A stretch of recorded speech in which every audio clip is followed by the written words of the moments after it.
Devontae Tank Davis. Let Shakur Stevenson. Devin Haney know y'all ain't built like that, bro.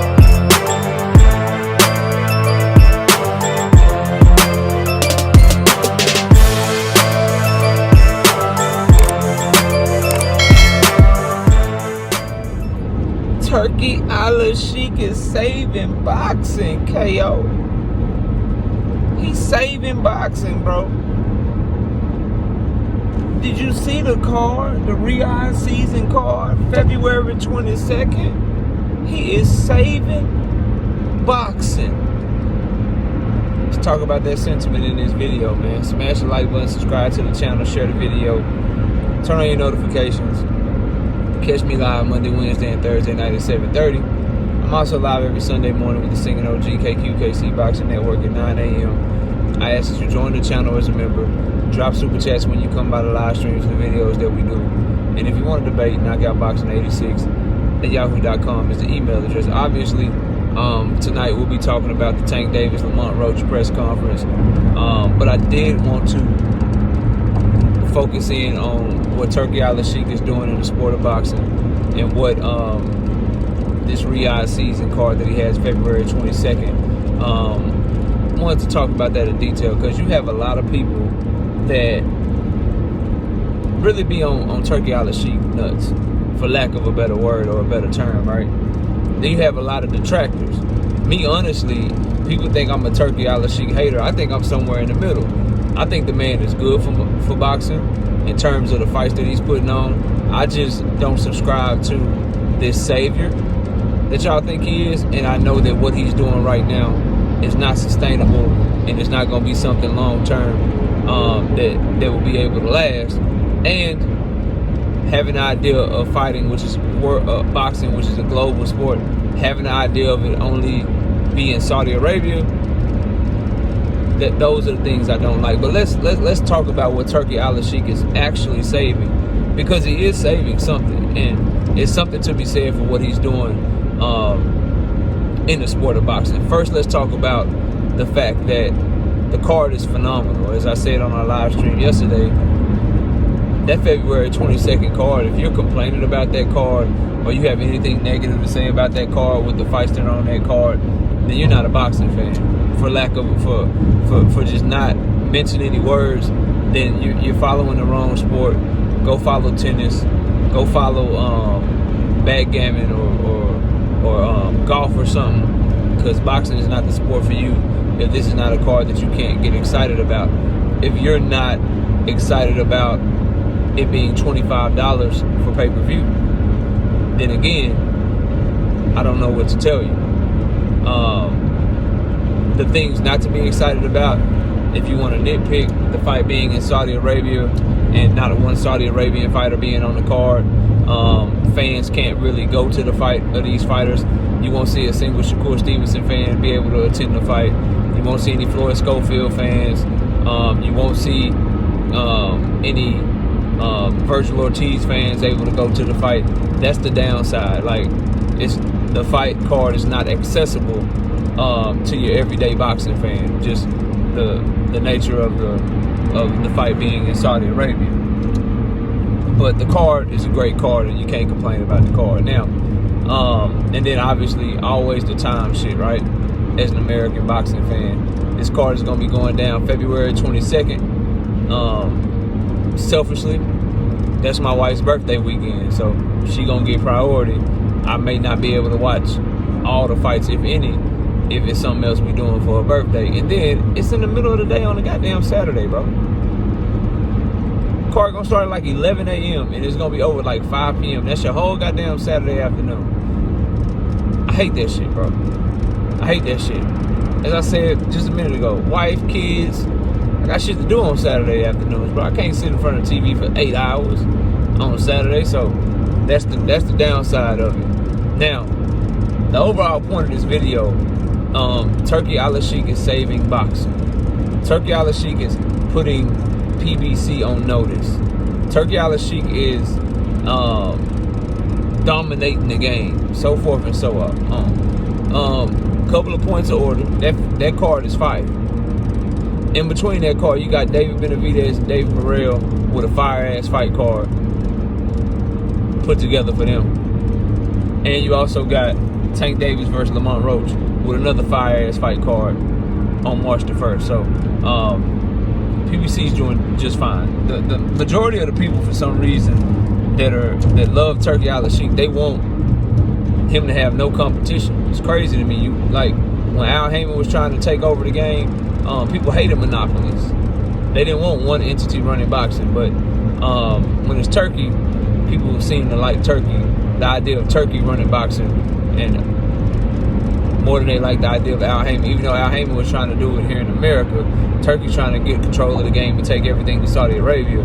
American fight fans love Turki, but a lot of them hate Al Heyman. Doesn't make sense to me. But that's just a contradiction. Let's get into the meat and potatoes, so to speak, of the actual video, which is he saving boxing? From my purview, the way I see it, hell no. Hell no. I tell you what he is saving. He's saving failing promotional companies that are failing in America and in the UK. And he's saving fighters that don't have a real fan base from having to be good at your job if you're a promoter, or be paid what you really are worth if you're a fighter. That's just the fact of the matter. That's who he's saving, bro. If we keeping it 100 and we not on no bullshit, bro. If we keeping it all the way 100, Turki is saving failing promotions. He's saving failing promotions, and he's saving fighters that don't want to be paid what their market value truly is. Just look at the people that's fucking with Turki. Eddie Hearn in Matchroom. Eddie Hearn got his ass kicked over here in America. You can't name one Matchroom card that he's put together that's just outstanding without Turki Al-Sheikh. Every great card he's had in the past year or so has been because Turki Al-Sheikh was involved. When you think of Golden Boy, if Oscar De La Hoya doesn't have Turki Al-Sheikh, if he doesn't have Turki Al-Sheikh working with him, right, then Oscar De La Hoya's Golden Boy fight cards, you don't even know he got a fight card coming up. Them hoes be on Thursdays. Go check his cards. They on Thursdays, they on Fridays. The last big card he tried to do without Turki Al-Sheikh involved was Devin Haney, Ryan Garcia, which fucking flopped. Don't take my word for it. That's what Oscar De La Hoya himself said. Top Rank, Bob Arum. What big cards Top Rank got? They put on a lot of good showcase cards here on ESPN. A lot of great showcase cards. But what big cards, what noise they making, and what type of revenue they generating without Turki Al-Sheikh, bro? The only reason that these promotional companies are able to get their fighters fights is because of Turki, bro. He's saving them from failing. That's who he's saving, bro. Let's cut the bullshit. Let's tell the truth, man. He's saving Shakur Stevenson. He's saving Jerron Ennis. Well, no, not Jerron Ennis shit. Virgil Ortiz. Because Jerron Ennis turned that shit down. He ducked that shit. He's saving these guys like Carlos Adames, Hamza Shiraz. He's saving Anthony Joshua. He's saving Tyson Fury. He's saving Alexander Usyk. He's saving these fighters without huge fan bases from having to really be paid with the promoter in mind, trying to make money too. If that makes sense. That's who he's saving. He's saving Alexander Usyk and Tyson Fury from having a promoter come along and say, well, this is how much we can sell in tickets. Ain't nobody really watching y'all on pay-per-view. So if y'all want to fight for Undisputed, here's what we can pay. That's who he's saving, bro. He's saving Floyd Schofield and Shakur Stevenson from, if if y'all want to get paid, we might have to put the fight on pay-per-view, make y'all the main event, and y'all gonna have to fight in America, in Newark, New Jersey. So Schofield, if you want this opportunity, you got to fight Shakur hometown. Shakur, if you want this opportunity, you might have to take $2 million, $1 million for the opportunity. That's who he saves, bro. And that's why the fighters of these fans and these promotional companies and these people that don't like Al Heyman and Premier Boxing Champions, that's why they love Turki, and they say he's saving boxing. He's saving boxing. No, he's not, bro. No, he's not. He is the home of promoters that cannot promote and generate revenue on their own. He put them in a position to where they don't have to lose their own money anymore. Now they just get to lose his. Let's just keep it 100, bro. That's who he's saving. Where Eddie Hearn don't have to lose another $1 billion. He can just spend Turki money. Bob Arum don't have to worry about losing money on top-rank events and barely breaking even when he finally do have a pay-per-view like he did with Loma and Devin Haney. He can just spend Turki money. He don't have to worry about that shit, bro. Straight up.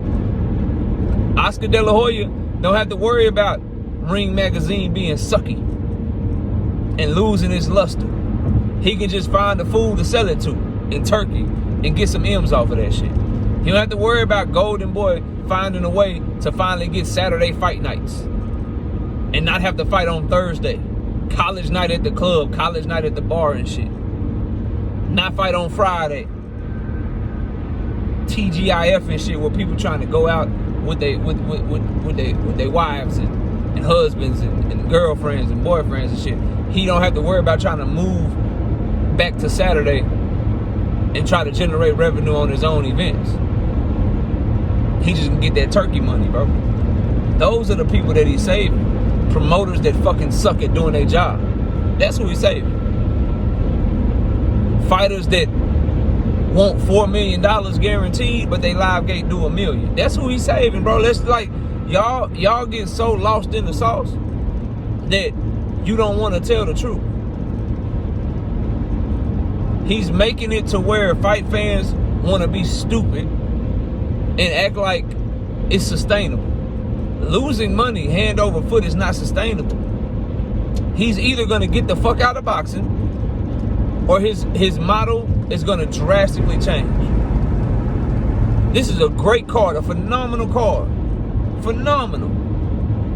It's guaranteed to lose a shit ton of money, though. Love it in the short term.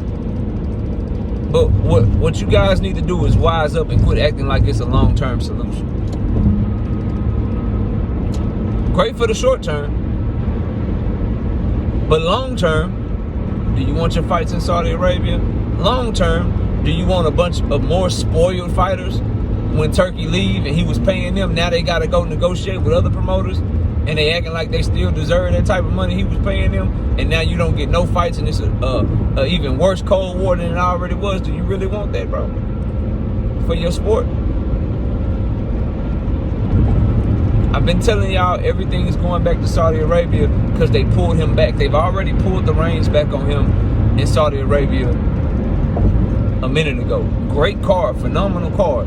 What's the Saudi Arabian fighter that's on that card? 0 KO, cool. Then why the card in Saudi Arabia?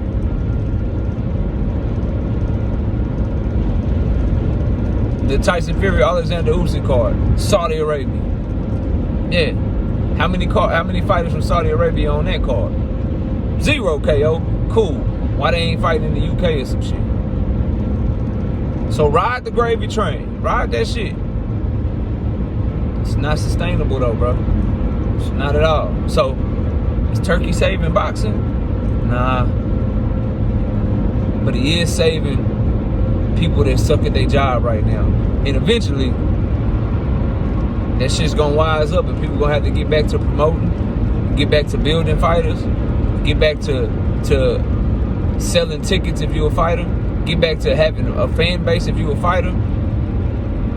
They gonna have to get back to that shit. But y'all let me know what y'all think. Comment below, smash a like. I'll see y'all soon. Peace. Gervonta Tank Davis. Let Shakur Stevenson. Devin Haney know y'all ain't built like that, bro.